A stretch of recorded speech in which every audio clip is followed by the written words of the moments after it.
Me friends and ఫ్యామిలీతో సరదాగా బయటకు వెళ్ళటానికి కారు లేదా అయితే వెంటనే ఈ నెంబర్కి కాల్ చేయండి.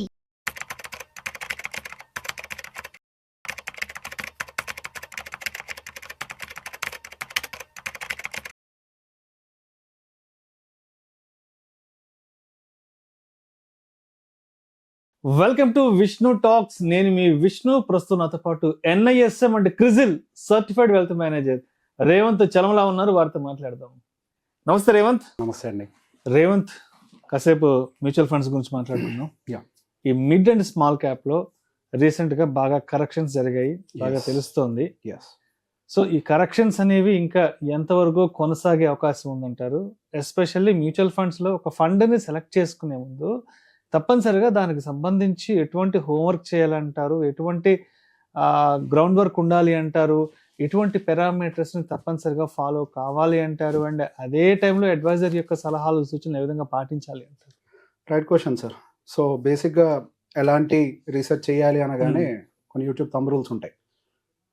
దాన్ని పాస్ట్ 5 years చూడండి, రిటర్న్స్ పెరిగాయా, హిస్టారికల్ పెర్ఫార్మెన్స్, గూగుల్లోకి వెళ్ళి కొట్టండి, 5 star రేటింగ్లు ఉన్నాయో లేదో చూడండి. సో బేసిక్ ఇట్లాంటి ఏదో స్టాండర్డైజ్డ్ రూల్స్ ఉంటాయి కదా, ఆ రూల్స్ అన్ని పరమ చెత్త తీసి చెత్త బుట్టలో పడేయండి అనే విషయాన్ని కరాఖండిగా ఎప్పుడూ చెప్తా. మ్యూచువల్ ఫండ్స్ అనేవి ఎవరు ఇచ్చే రేటింగ్ మీద, ప్రీవియస్ గా పర్ఫామ్ చేసేగాడు మళ్ళీ పర్ఫామ్ చేస్తాయి అన్న దాని మీద నిలబడవు.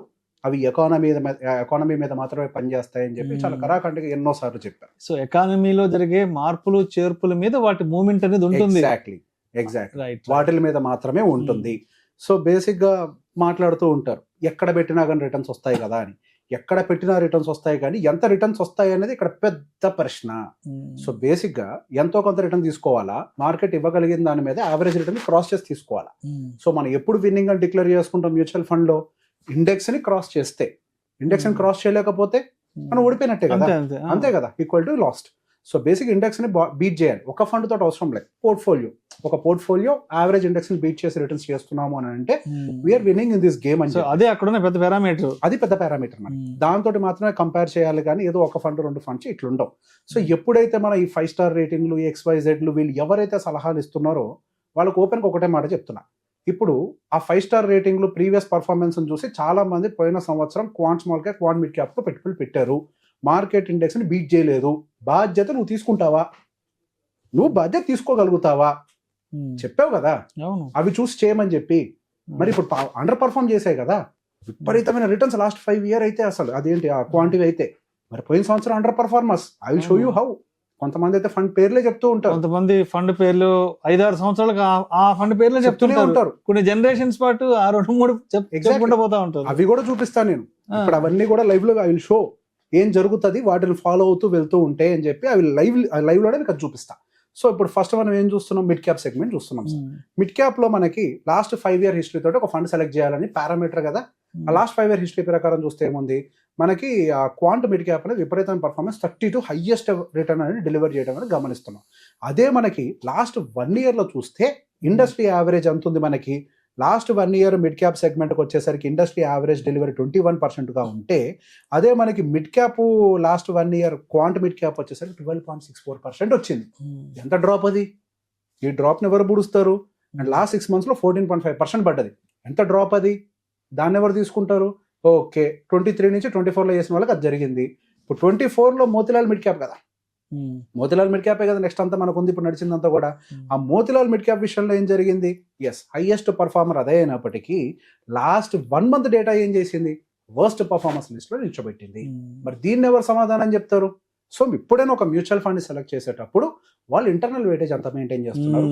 వెయిటేజ్ మెయింటైన్ చేయడం తప్పు కాదు, వాళ్ళు ఏ సెక్టార్స్ లో ఉన్నారు, ఆ సెక్టార్స్ కి నెక్స్ట్ బూమ్ వచ్చే అవకాశం ఉందా లేదా, ఎకానమీ ఎటు ఫేవర్ చేయబోతోంది, ఆ సెక్టార్ రొటేషన్స్ లో మనకు సంబంధించిన సెక్టర్స్ వీళ్ళ దగ్గర ఉన్నాయా, అండ్ వాళ్ళ దాంట్లో వెయిటేజ్ ఉన్నటువంటి స్టాక్స్ ఏముంది, ఇవన్నీ చూసుకోవాలి. Future parameters, exactly future parameters. yes, what next exactly in the industry, exactly what will happen in the industry అనేది ఎగ్జాక్ట్లీ. అంతే గూగుల్ లోకి వెళ్ళి టకటక కొట్టేస్తే లాస్ట్ 2020 నుంచి 24-25 దాకా ఉన్నాయి.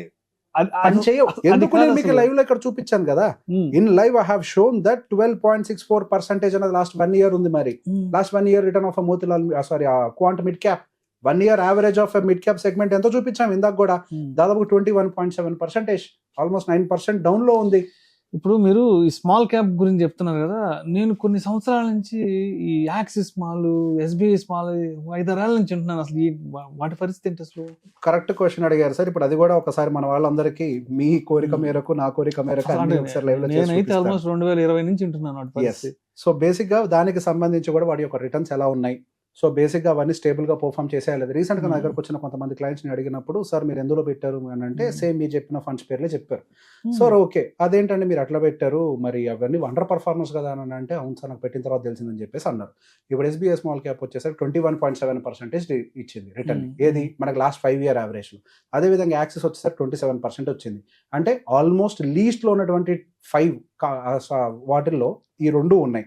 అదే కనుక టాప్ ఎంత ఉంది అని అంటే quant small cap has delivered 43%. Okay, అది కూడా వద్దు, యావరేజ్ ఎంత 30, ఆల్మోస్ట్ మనం 30 అబోవ్ ఇచ్చినటువంటి ఫండ్స్ చాలా ఉన్నాయి. అవి లాస్ట్ పర్ఫార్మెన్స్ లో ఉన్నాయా మరి? సో ఒక ఫండ్ పేరు చెప్పి దాన్ని ప్రమోట్ చేస్తే లాస్ట్ పర్ఫార్మెన్స్ లో ఉన్నాయి, who will take the responsibility? That was the question. So basic గా వాళ్ళు picking up any mutual fund మన ఫ్యూచర్. సో ఈ విషయంలో ఎప్పుడు అదే మాట చెప్తాను, ఎవడు గెలుస్తాడు ఈ ఆటని అని అంటే భవిష్యత్తును అంచనా వేసిన వాడు గెలుస్తాడు ఈ ఆట. ఫ్యూచర్ ని ప్రిడిక్ట్ చేయగలగాలి. చరిత్రని చదవటం అవసరం.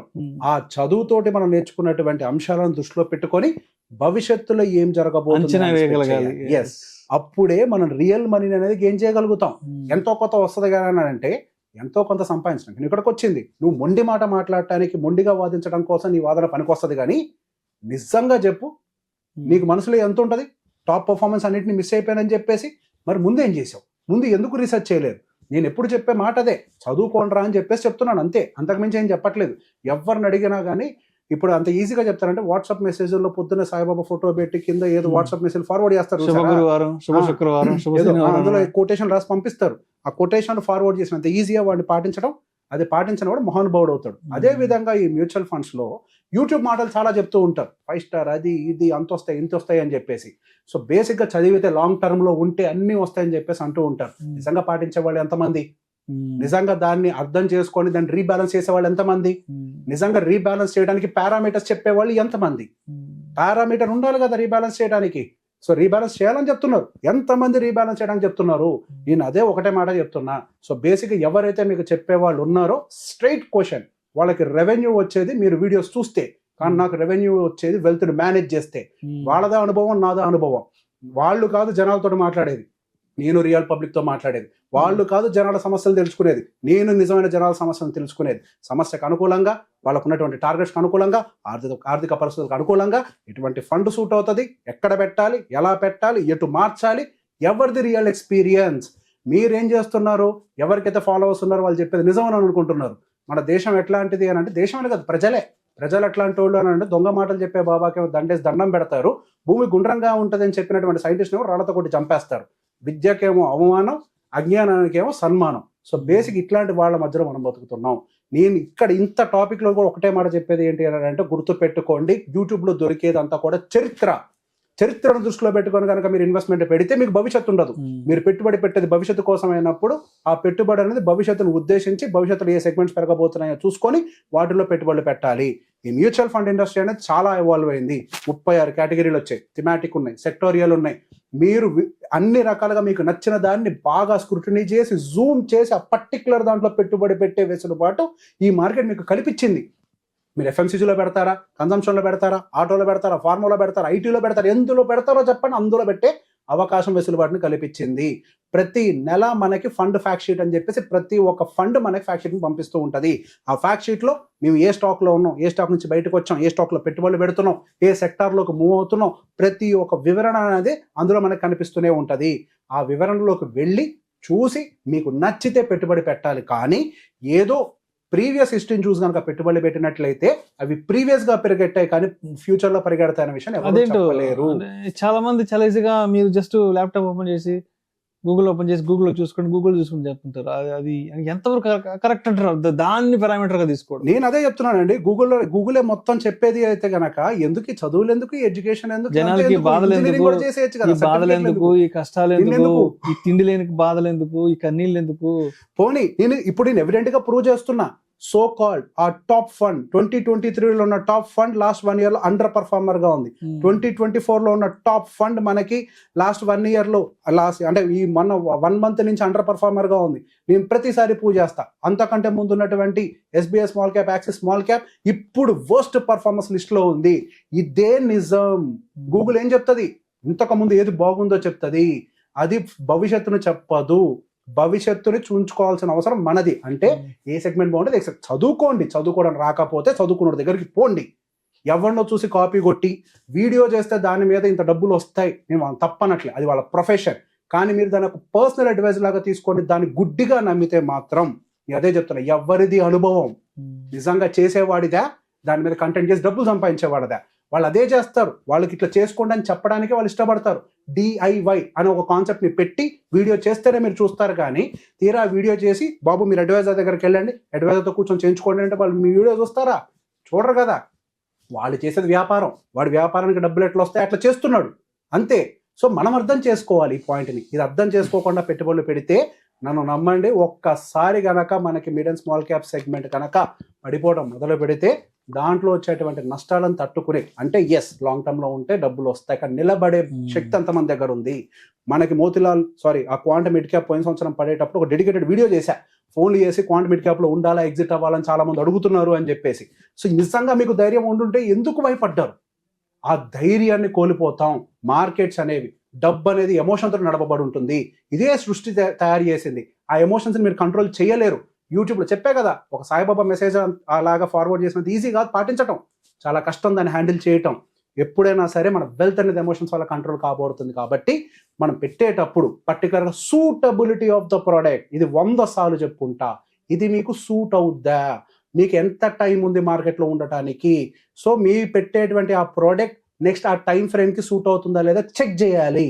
చెక్ చేయకుండా కళ్ళు మూసుకొని నేను పెట్టేస్తే రిటర్న్స్ వస్తాయని అంటే మళ్ళీ గట్టిగా చెప్తున్నా, కళ్ళు మూసుకుంటే డబ్బులు రావు, కళ్ళకు గంతలు కట్టుకుంటే కింద గుంటలో పట్టడానికి అవకాశాలు ఎక్కువ ఉంటాయి.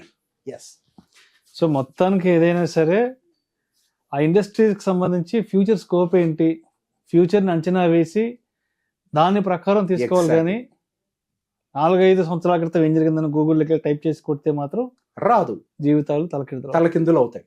Right. Thank you so much Revanth. Thank you అండి.